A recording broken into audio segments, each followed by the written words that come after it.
of viewers here in Nigeria and all around the world. This is Election Watch. Nigeria Decides, reaching you live from our studios here in Lagos, Nigeria. I am Kelly Egiga.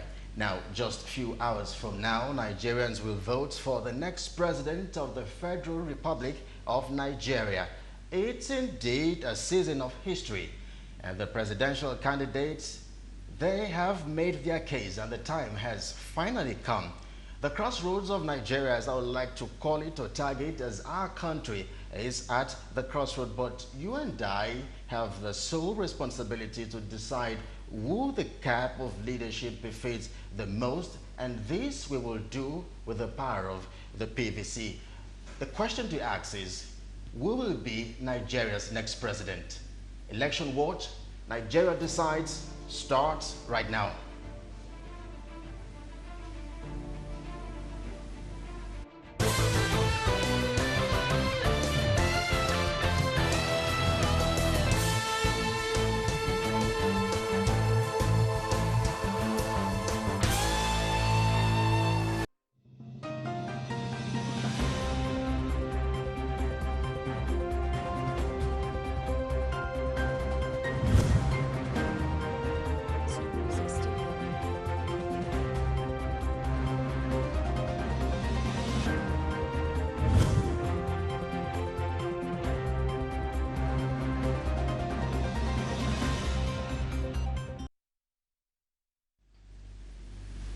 We are back. You're watching Election Watch. Nigeria Decides on Galaxy TV. On the show today, we will focus on the history of elections in Nigeria.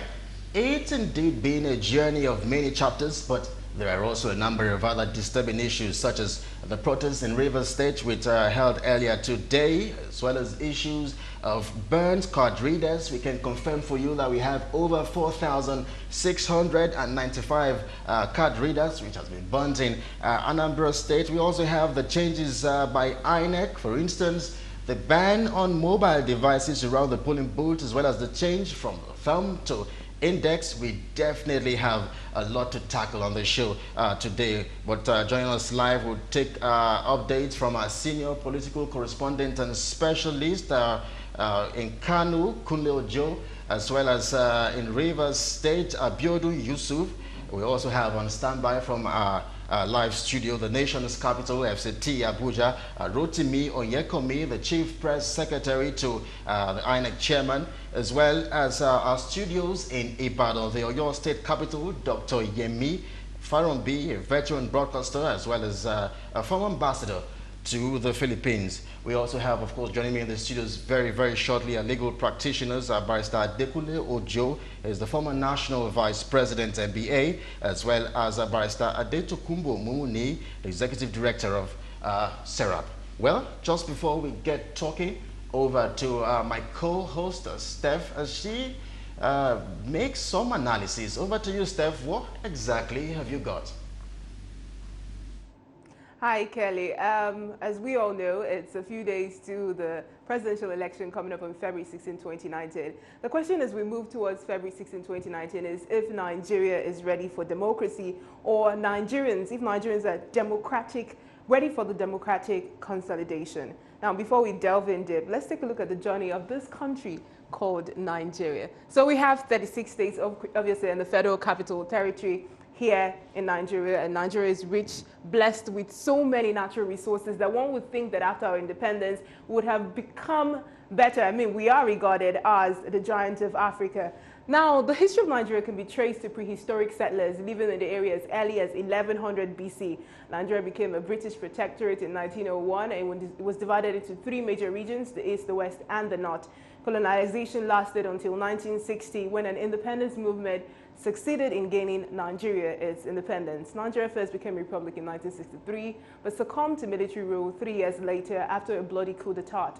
A new republic was planned to be established in 1993, but it was dissolved by the former head of state, General Sani Abacha. Abacha died in 1998, and a fourth republic was later established the following year, which ended 3 decades of intermittent military rule. The Federation of Nigeria was granted full independence of the 1st of October 1960. Now there are 6 geopolitical zones of Nigeria, and it's a major division in Middle Nigeria created during the regime of President General Sani Abacha. Now, Nigerian economic, political, and educational resources are often shared across these 6 zones. The 6 zones were not carved out based on geographic locations, but rather the states with similar ethnic groups and or common political history were classified in the same zones. Now, Nigeria is made up of approximately 400 ethnic groups and 450 languages, so there was definitely a need for the government to merge similar groups for effective allocation of resources. Now, here we have the 6 geopolitical zones. We have the northeast, the north central, the southwest, the southeast, and of course the south-south. Now, the northeast has Sokoto, Katsina, Kano, Jigawa, Niger, Kebbi, and so on. And in northeast, we have Yobe, Borno, Bauchi, Gombe, Adamawa. In the north central, we have Kogi, Benue, Nasarawa. In the southwest, we have Lagos, Ogun, Ondo, and Edo. In southeast, Delta, Imo, Abia, Cross River. And the south-south, Akwa Ibom, Bayelsa, and so on and so forth. Now, moving away from all of that, we've had presidents from 1999 to 2019. The first, of course, civilian president was President Olusegun Obasanjo, who was succeeded by Yaradua, and of course we have Goodluck Jonathan, and finally the incumbent president, Muhammadu Buhari. Now, if you notice, these 3 past presidents were voted into power under the party People's Democratic Party, the PDP, and obviously after Goodluck Jonathan, who ruled for just 4 years, we had President Muhammadu Buhari, who had contested so many times, winning under the All Progressives Congress. These are the collated presidential results in 2015. Now we look at some of the states here based on their geopolitical zones. We have states like Anambra State, where the APC polled 17,000 and the PDP polled 660,000. So within the shift of the 2015 elections and this 2019 elections, we would like to see what will happen in places like Anambra State, moving to Cross River State, where the PDP polled 414,000, moving to Kaduna State, where the APC polled 1.1 million and PDP polled 484,000 votes. In Kano State, we have 1.9. The APC seem to have polled more votes in the North Central geopolitical zone. So we hope to see what will happen in 2019, seeing as there have been so many protests and so many issues regarding the 2019 elections. Coming down to Lagos, we have the APC and the PDP slugging it out with only a difference of 100,000 votes shared lost between both parties. We move to Zamfara. Now let's look at some of the states of the incumbent president.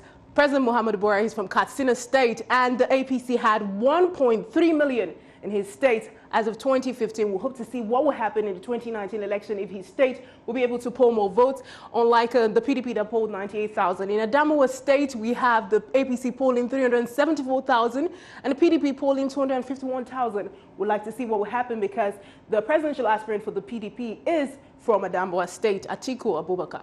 So we have over 91 registered political parties in this forthcoming elections, and we have 4 major contenders or more.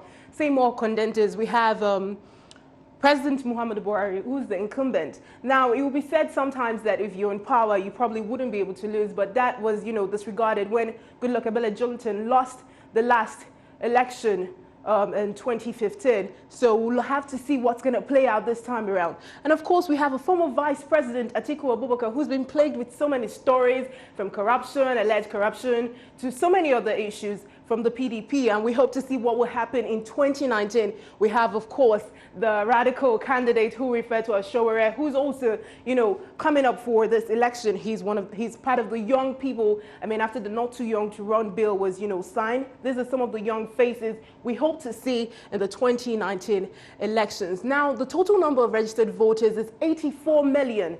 Which is quite a large number. But then again, we have about over 10 million PVCs that are yet to be collected. And if you look at the statistics of elections in Nigeria, in as much as we have a lot of people who registered, at the end of the day, it all falls down to how many voters will be accredited and how many people will actually go out to cast their votes. And this brings us to the security question. With all the protests happening in various states, a few days to the election, one begins to wonder what is going to happen at the end of the day. So back to you, Kelly.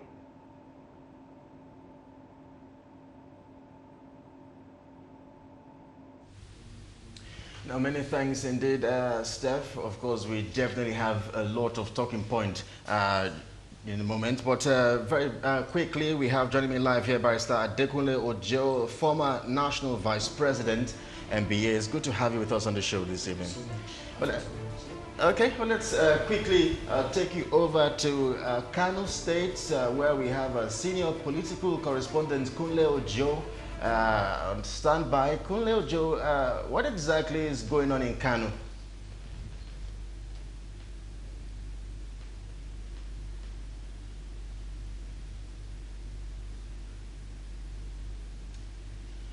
Okay, we'll see if we can establish our signals again with Kunle Ojo. We also have on standby from our studios in Ibadan, your state capital, Dr.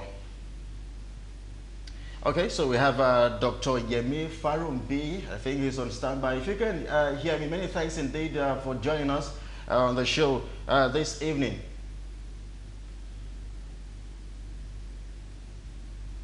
Now, we'll of course, sincere apologies. Thank you so much. It's nice to be here, to be part of this program.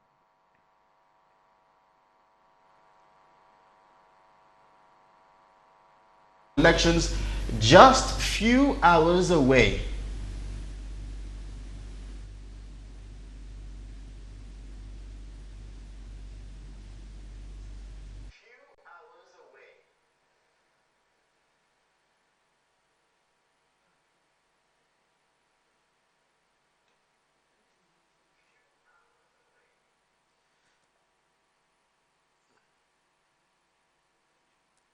Yes, the elections are few hours away, and we are hoping that we will have an election that will be a bid on the achievement in 2015, an election that will be better, an election that will be different from what we used to have. Because if you look at the elections since 1999, you know that 1999, 2003, and particularly 2007 were not particularly encouraging. I mean, there were a lot of malpractices, intimidation, harassment, manipulation of the electoral processes, the counting procedure, the collation centers, and everybody accepted that from 1999, perhaps the 2007 election had turned out to be the worst. 2011 was slightly better, but by 2015 we thought we had reached a situation which made it possible for the opposition to beat a sitting government. It's not that that election itself was entirely perfect. It's not that there were not indications of underage voting. It wasn't that there weren't indications of manipulation of the processes, but by and large, it turned out to be a better election. So we're looking towards Saturday to be something different. We are hoping that there will be no intimidation. We are hoping that there will be no violence. We are hoping that incidences of are hoping that a new introduction to the electoral process in Nigeria, which is vote buying, will not be on display so much. So we're hoping that 2019 election can at least be better than 2015.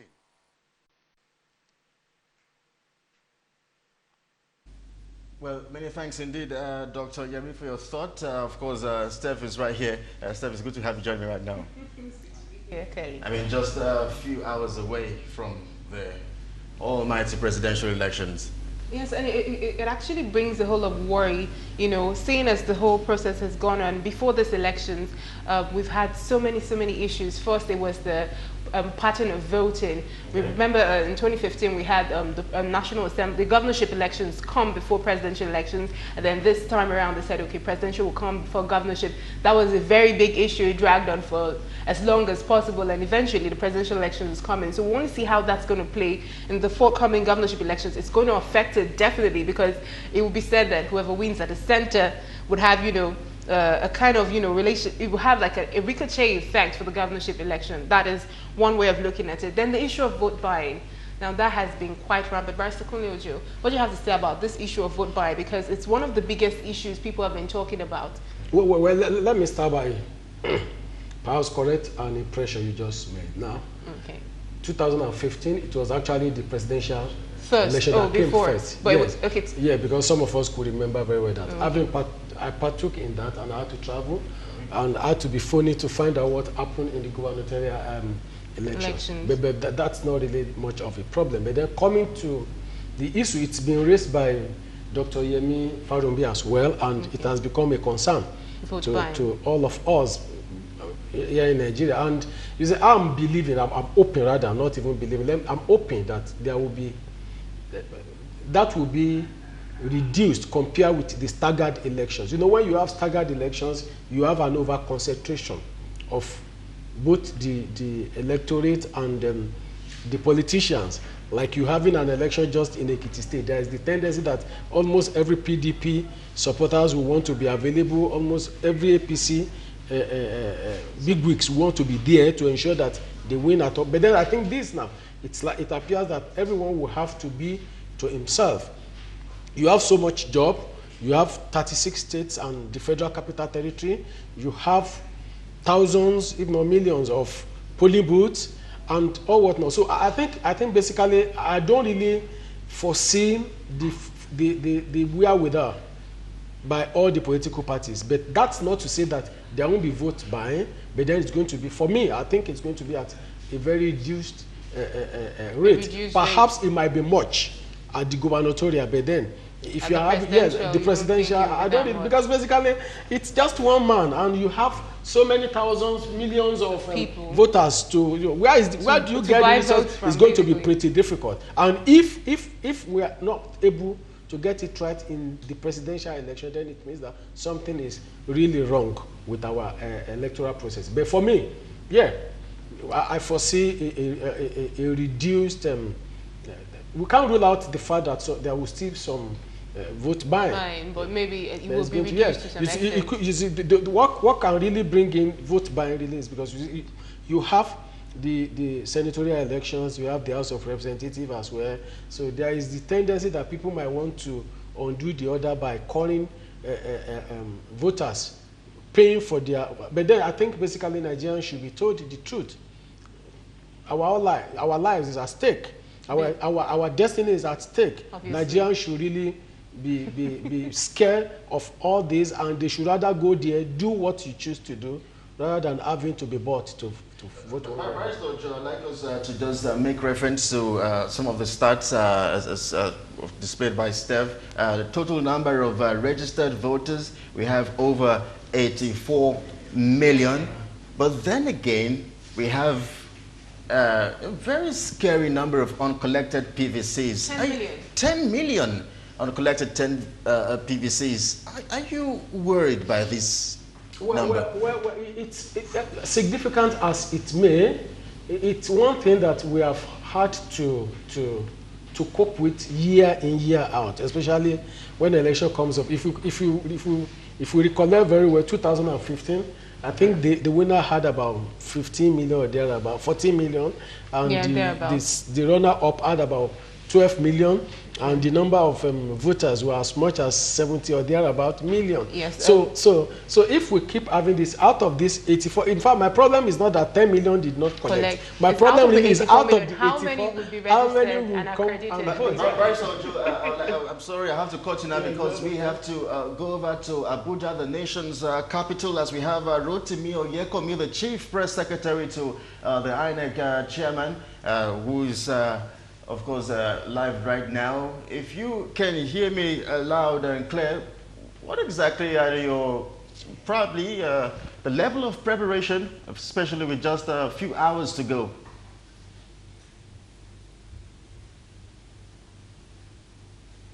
Especially with just a few hours to go. Preparations for this election started as far back as 2015 itself. It involved a whole range of things, from planning to implementation. We first of all established the templates for planning, for conducting the elections. We had documents like the strategic plan. We put up the election project plan, and then we put up the program, the strategic program of action. And we have been implementing these strategies from A to Z. Now, as far back as January 9th last year, we released the timetable and schedule of activities for this election. And today, February the 14th, is the last day of campaign for presidential and national assembly elections.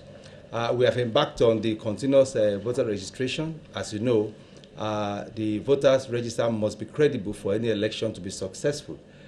We were able to register in the last exercise over 14 million, and now the total number of registered voters in this country is over 84 million.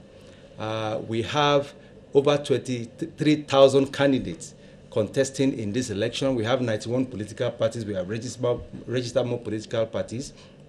And as far as we are concerned, we are ready. We have 119,973 polling units and over 57,000 voting points. We have improved on our processes and procedures. We were lucky. This commission was extremely lucky in the sense that we had conducted about 195 off-season elections since 2015, by-election, rerun election, and governorship election. And we have learned a lot in the process. We know there were issues like the issue of vote buying that came up. We have synergy with security agencies. We have a committee where we meet with all security agencies in this country, with the police acting as the lead agency. And the synergy is fantastic. The new acting Inspector General of Police is very proactive, is fantastic. He has given us all the assurances. He has briefed us on the plans of the police and the security template that they are going to roll up for the rollout for this election on that day. And he has promised whoever it is that wants to engage in vote buying that he will be arrested and dealt with. So I think from the point of INEC, we have tried our best, and if this election is successful, the glory will go to Nigerians. Remember, 2015 was successful because Nigerians made it so. And we are appealing to Nigerians to please come out and exercise their franchise. 2015 was successful because Nigerians made it so. And we are appealing to Nigerians to please come out and exercise their play in the forthcoming general elections, because apparently the Anambra State has been on in the news lately. Some are protesting that there's plans to postpone the election. How is this going to affect INEC? Is it that there are extra, smart card readers available, or have them as smart card readers deployed to the state, seen as the one that was present in the state was burnt down? Deployed to the state, seen as the much when you are planning for an election, such as a general election, you are planning for something on a very, very large scale. Remember, we have 36 states, 774 local governments, and we are experienced. We have conducted several general elections since 1999. The fire incident in Anambra was unexpected and unfortunate, and some over 4,000 smart card readers were destroyed. But we have made provision for this kind of eventuality. We have what we call redundancies, like spare smart card readers. And what we are doing immediately that happened is to start mobilizing these extras that we have. And we have assured Nigerians, especially voters in Anambra State, in that particular area, that nothing is going to change. We are going to conduct election in their area and they will be able to vote. Particular area, that nothing is going to change. Talk about some of the guidelines for the elections. There's a guideline, INEC guideline that says accreditation and voting shall commence at 8 and close at 2 p.m., provided that all voters are on the queue by 2 p.m. and they shall be allowed for accreditation and voting. Peradventure, there's so many voters on the queue and some keep coming because everybody's allowed to exercise their franchise. Does it mean that once it's 2 p.m., it will be closed and only those on the queue will be allowed to accredit themselves and vote that day?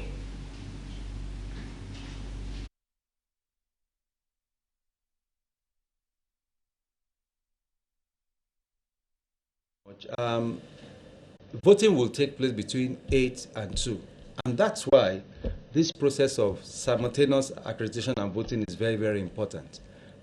We've had stories that we should go back to the old system where we will accredit first and the people will go home and then come back to vote.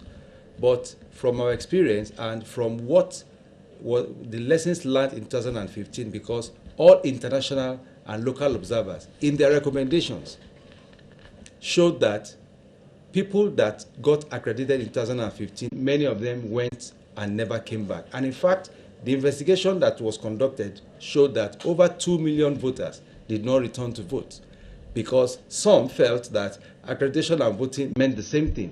And others that came saw a large crowd on the queue and decided just to go back.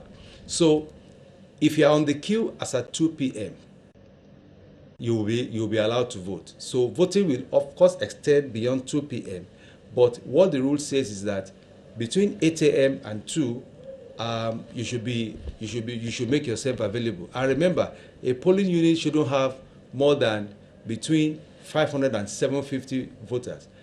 If you have more than that, we have voting points attached to such polling units to give voters a pleasant experience. So I think there shouldn't be any problem. If you get there late, unfortunate, you will not be able to vote. Voters a pleasant experience. So I think there shouldn't be insight into how voting is going to take place. You're watching Election Watch Nigeria Decides on Galaxy TV. We are due for a break. When we return, we'll take you over to Kano State, where we have a senior political correspondent, Kunle Ojo, who is on standby. Join us.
Welcome back. You're watching Election Watch Nigeria Decides. Join us live, of course, our senior political correspondent, Kunle Ojo. Kunle Ojo, what exactly is the latest you have for us?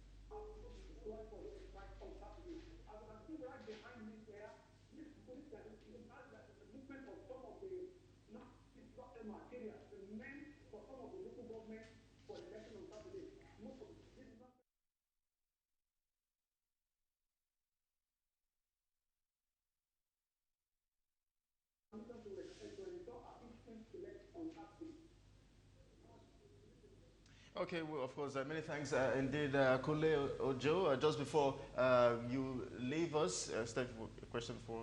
Kule, my own question has to do with situations of violence in Kano State. Have there been any reports of protests by, supporters in Kano State? What's the situation? What's the security situation in Kano State presently? Yeah, we can hear you loud. We can hear you loud and clear.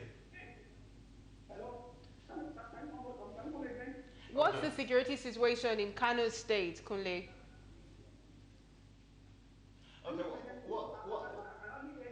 what's the security situation in Kano State at the moment? Any reports of any violence or political thuggery or protests or something? I can inform you that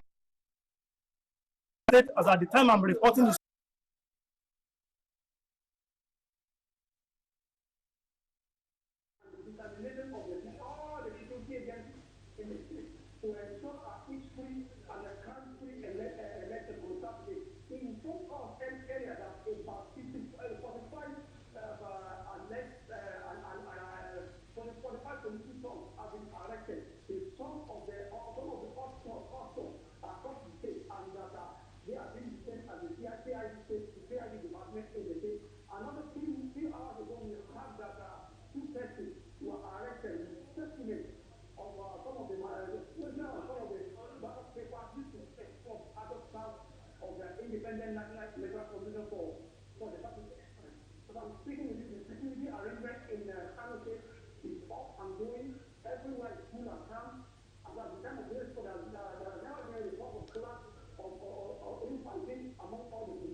Many thanks indeed, Kule. Of course, I'm afraid we have to let you go. You're watching Election Watch Nigeria Decides. We can confirm and assure you that we will do a comprehensive report as the elections hold starting from Saturday, as we have our reporters and senior correspondents all over Nigeria. We're due for a break now. When we come back, we'll take you to Rivers State, where we have our correspondent waiting. Join us again.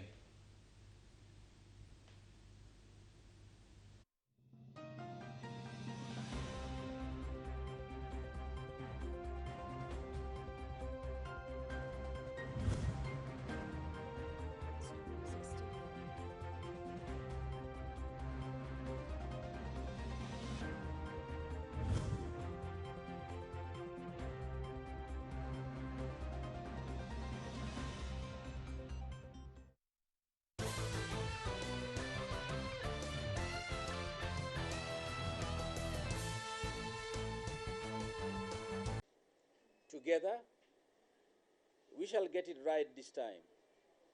Rivers State will outlive the elections. We promise to be neutral, apolitical, and professional, and to provide level playing fields for all the political parties to exercise their franchise. The following restrictions are hereby made.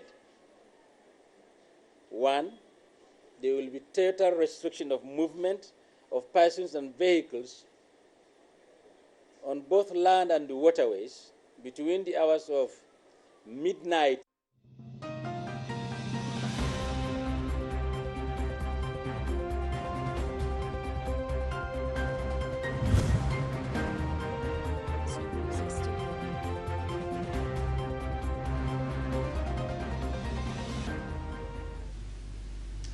You're welcome back. Of course, we just had that police briefing in Rivers State, where there was earlier a protest. Today, we hope to speak with a correspondent who is over there monitoring the situation. But let's come back and speak with Barrister Adekunle Ojo. Let's get you, hear your thoughts and your reactions on some of the issues raised.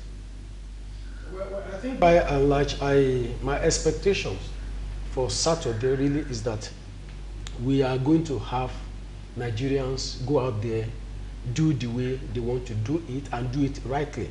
Is it we've had so much tension in the land, scaremongering, slanders, name calling, so many things. But at the end of the day, I'm encouraging Nigerians, just go in there. It is you that will decide. Vote for whoever you want to. And basically, I'm happy with your correspondent from with the report coming from Kano, that the place is quite peaceful. And I can tell you Lagos is equally peaceful. That's what we are having here. And it's good enough that the Rivers State Police Command has come out to say, look, we won't tolerate crisis. And for crying out pretty loud, let the voting go on. Let it be, yes, smoothly, in a manner that everybody will be proud that we are Nigerians. Do it, vote for whoever you have elected to vote for, and heavens will not fall. So I think practically the report coming from several places shows that we are going to have a very peaceful. And I can tell you one thing, I don't work in INEC, but I can tell you that between 2015 and now, we've seen tremendous progress in their activities. And I want to be sure that they are quite ready and capable of handling this election without any skirmish. Okay, so let's take you over to Rivers, where we have Abiodun on standby. Abiodun, what's the very latest? Yes, Abiodun. Very latest.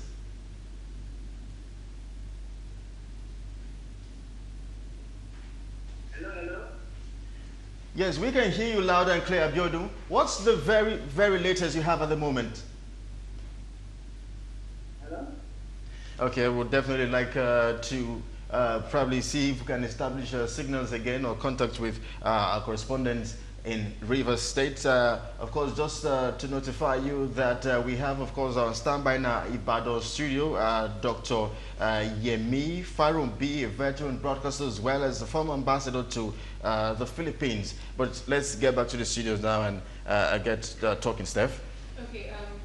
I want to talk about the bond card readers in Anambra State. The INEC Chief Press Secretary said they had, they are prepared for every eventuality. Yeah. In Kano State, we have over 11,000 card readers presently, according to what our correspondent said. So, say for instance, in Anambra State, they had over 11,000. Do you think INEC is ready to deal with, to be able to produce 11,000 card readers for Anambra State to contest in it? Do you think they've made that kind of backup to be able to have excess of this card readers? Well, it's not really about what I think, it's about what they have said. And I want to believe that if ordinarily you are expecting about 84 million people to come and vote, then apparently the number of card readers will be shared evenly. Yeah, it must have been shared evenly, and it will be such that we will be ready to accommodate 84 million people. And in this election, we are not likely to have more than 30 million voting at the same time. So basically, I think they should be ready. And my only grouse with the INEC is that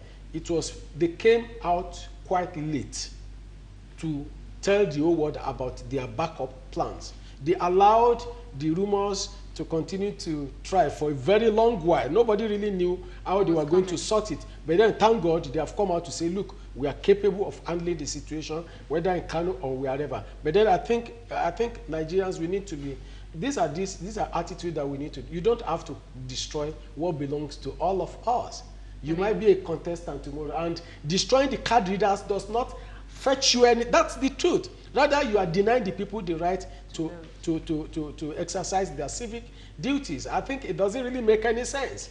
It's like somebody having to destroy our pipeline. It doesn't make sense. You destroy yourself. Let's talk Rivers State now.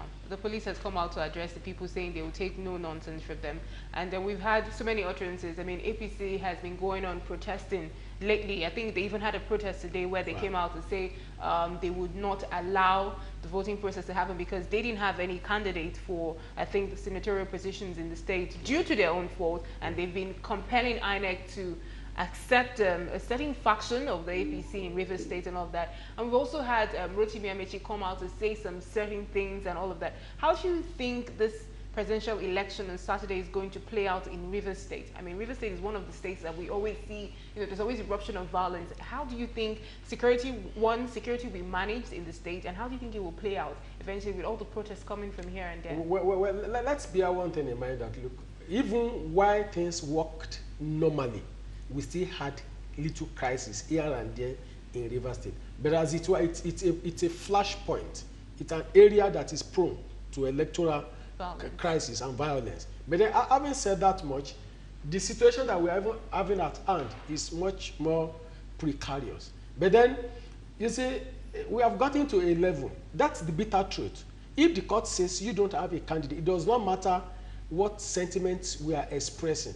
the road is already blocked. There is nothing under the sun that APC can do in Rivers State to feed candidates for Saturday's election. That is the truth. That is the truth. The only thing that I think people could do is, yes, you might decide, look, if we are not contesting, then we might, no, you don't, you may as well adopt people.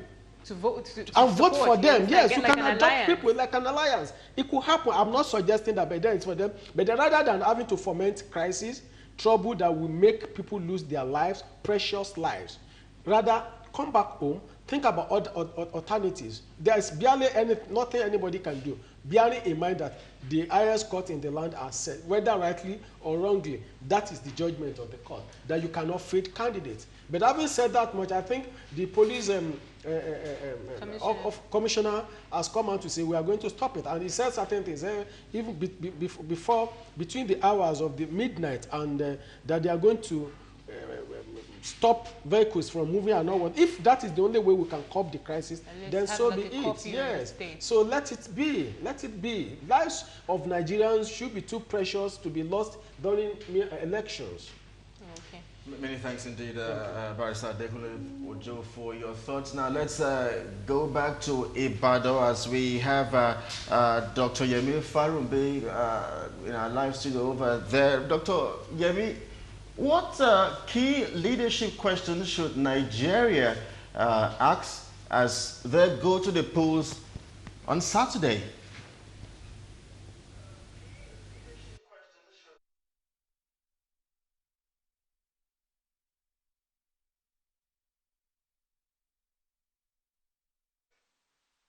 The candidates have presented themselves.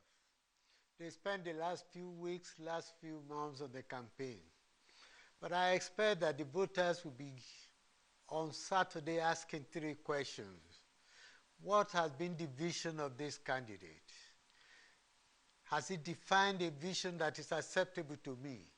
Has he defined a vision that will move Nigeria forward? Has he defined a vision that will solve contemporary problems that we all see? The second, of course, is that has he competence? Has he demonstrated competence? Can he perform? Can he achieve what he says he will achieve?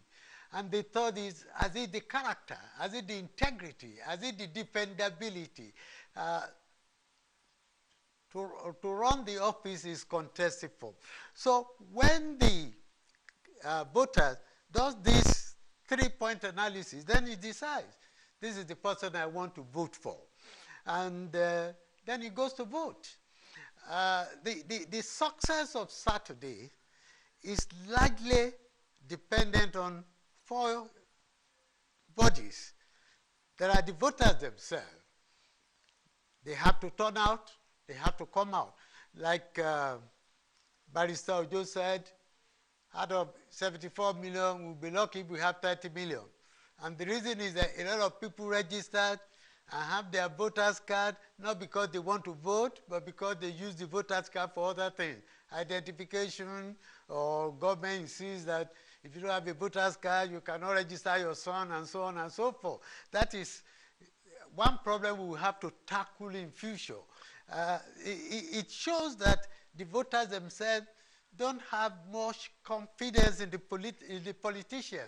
And that is why when they register, they don't come out to vote.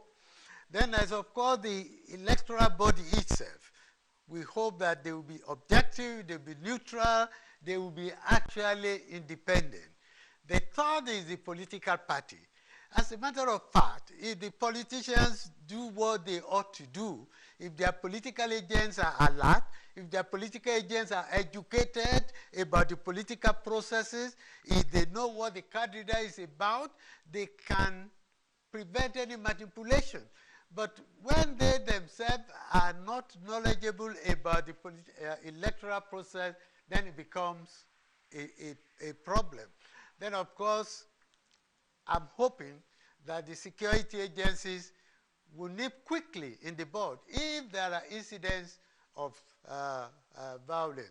If all these bodies do their work properly, the politicians, the voters, the electoral body, and the security agencies, not forgetting, of course, the media, who will be reporting all of them, we will have a good election. So again, let's get to hear your thoughts. Perhaps the first and fairest election in the history of Nigeria. We always get to make reference to the June 12, 1993 elections. Do you think that these particular elections is the time Nigerians can correct all of that?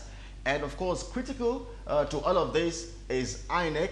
Do you trust INEC, especially with close reference to the governorship elections in Osun and Ekiti states, as well as the by-elections in Bauchi, Katsina, and Kwara state?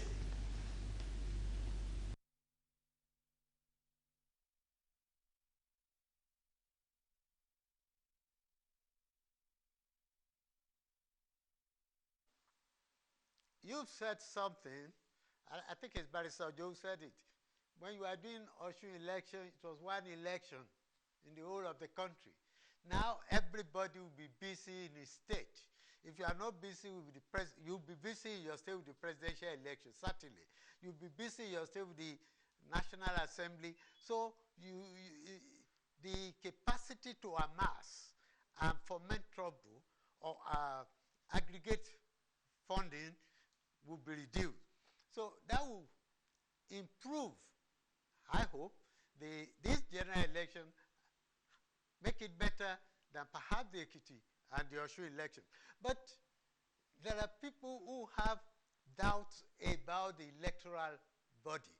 But of course, that will always happen in this country. No matter who you put there, until he proves himself, until Professor Egiga proved himself, there are people who didn't trust him. There are people, only those who knew him as an ASU president, who knew him as a human activist, who knew him as a radical thinker, who knew him as an intellectual, knew he could do what he had done. But there are people who had doubts. So there are people who have doubts about the capacity of this electoral body. And of course, this electoral process is different from June 12. June 12 had one open, transparent thing, what they call the open ballot system. You saw the people lined up, you knew who was voting, which party they were voting for. It's not like now. Yeah, we are voting in the open, but we are not counting in the open. So that makes it a different. But there are people also who criticize June 12. They said they were too educated, that they cannot be lining up in the street and with area boys and so on. And therefore they didn't come to vote. So whereas June 12 was transparent, yes, it was transparent. It meant that a lot of people were in the sun. And if you remember the total votes, it was less than 20 million. There were people who thought they were sophisticated, were educated, and could not come out to vote. So this system allows everybody. And in my view, if each agency does its job the way it should be done, there's no reason why we should not have a good election. It depends on if the electoral body will live to its name and be independent. We've had instances where they have not really been truly independent. So if we're able to get them independent on Saturday, then there'll be no reason why we should not clap and congratulate ourselves as Nigerians. So if we're able to get them independent on Saturday, then there'll be no reason why. But let's come to Dr. Barrister Ojo, I beg your pardon. Reports say that we have about 4 CPs in Lagos at the moment. We have about 30,000 policemen have been deployed here at the moment. Is that suspicious? No, I don't think so. I don't think so. You see, Lagos State is peculiar and for so many good reasons. You see, it's a place that has accommodated people of different orientations, different tendencies, different tribes. Call it tribes. Yes, it's like we are all of us gather one way or the other. You see somebody coming from, and now it's a place that is densely populated. Lagos and Kano perhaps are the two most densely populated states in Nigeria. So you don't just need pedestrian area boys to handle situations. You need police officers to ensure that law and order are maintained. So apparently, if you have 30,000 because you can afford 30,000 a policeman, because the police can afford it at this very point in time, it's good enough. And I think if you have 4 commissioners, do you know in this country we have several commissioners of police? They are not just 37.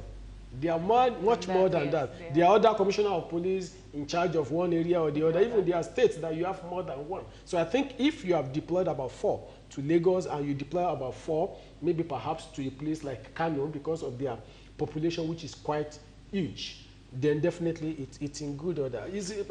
Dr. Yemi Farobi said something, and I think quite significant. He's talked about certain things that voters should look out for. He talked about integrity, he talked about vision, he talked about the competence. But then we have a problem here. Those are the criteria that anybody will look for elsewhere. But unfortunately for a population, or a people that has been deliberately confined, about 75% of Nigerians are deliberately confined to the level of illiterates, and they are poverty-stricken. I can tell you, people will not be bothered about your integrity. A lot of people won't be bothered about your competence and all whatnot. And that is where we are having this problem. And I think basically it's a deliberate effort of our successful rulers to ensure that an average Nigerian does not even know how to read or write. He's not even being able to distinguish between who is good and who is bad. So I think where he made this point, but then that our problem comes back to us. Somebody will tell you, look, I'm sorry, just give me a bag of rice. I'll vote for you. After all, what happens? I mean, that's the crisis that we've been having. You could see the stomach infrastructure. Sometimes they go in one of the southwest states and all whatnot. So it's like most politicians have bought into it. Rice, we have seen little bags of rice. But then let's encourage Nigerians. That will not be the solution to your problem. Don't, even if you choose to take it, still go and vote your conscience. Okay, one last question before we end the show today. Do you see any change in, this election coming forth? I mean, we have 2 major contenders, but do you see any shift? Do you think there's going to be someone coming from behind? Because, I mean, a third force or a fourth force, because we have so many people that one is looking at that, okay, these people seem they seem to have things figured out for them. Do you see that kind of shift in this? No, I think what we need to look at is the momentum. If you look at the happenings in recent times, you will find out that Nigerians are not well galvanized. If we are perhaps we are galvanized, but for some obvious reasons, people still don't see why they should follow people who they are not so sure will win an election. And I think basically I'm not expecting any major shift. It's going to be these 2, and unfortunately the preparations, the thinkings, the orientation is not good enough to make Nigerians change the way they are reasoning. I think that's where we have the problem. It's very good to hear.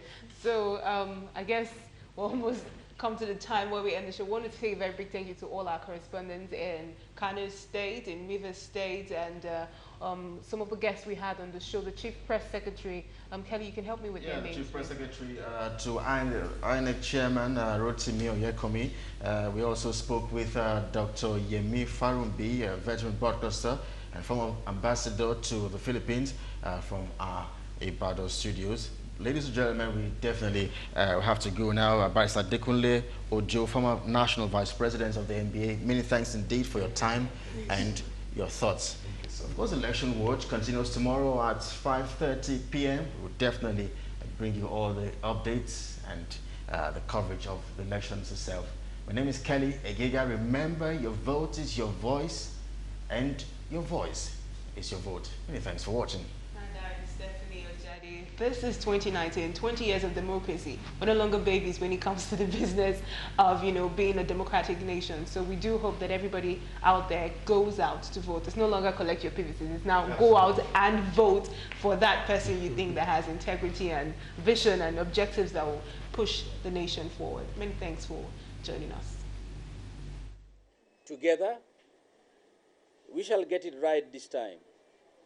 Rivers State will outlive the elections. We promise to be neutral, apolitical, and professional, and to provide level playing fields for all the political parties to exercise their franchise. The following restrictions are hereby made. 1. There will be total restriction of movement of persons and vehicles on both land and waterways between the hours of midnight Friday to 4 p.m. on Saturday, when the electoral process is presumed to have come to an end.